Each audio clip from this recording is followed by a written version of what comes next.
皆さんこんにちは。各位观众朋友大家好。台湾ダーのちょこっと台湾語フレーズ、台湾ダー華語講台語のコーナーです。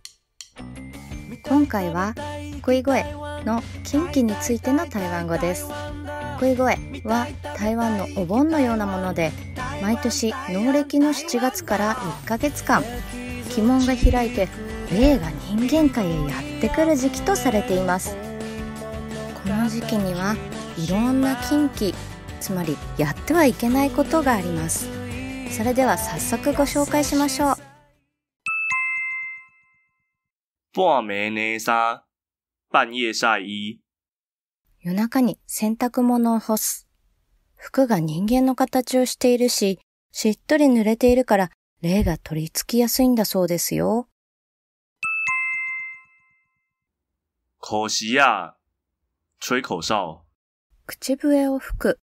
口笛は昔から霊魂や神聖なものを呼び寄せる力があると信じられています。むやみに吹かない方がいいかもしれませんね。去病院、去医院。病院へ行く。病院は病や死に通じる場所で、自分の身代わりを探す霊がたくさんいるんだそうです。挖壁行路、靠墙走路。壁際を歩く。壁にもたれかかる。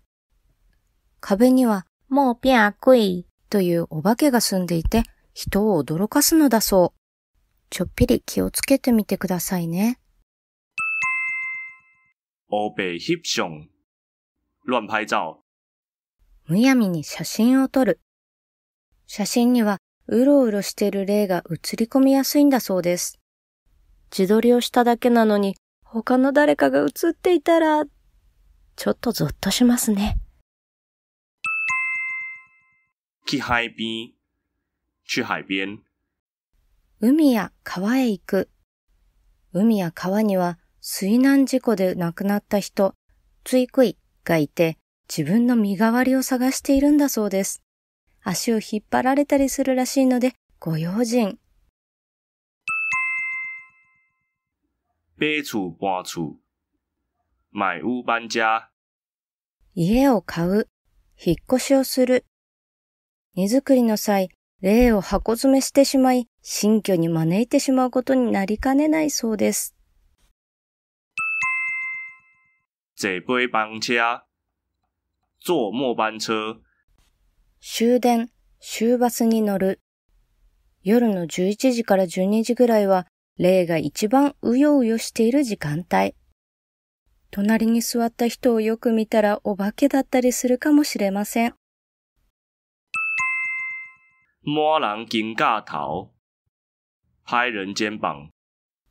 人の肩を叩く。人の頭と肩には命の炎が灯っているそう。それを叩いて消してしまうと、霊に取り憑かれやすくなってしまうんだとか。厝内架雨伞、室内撑伞。室内で傘を開く。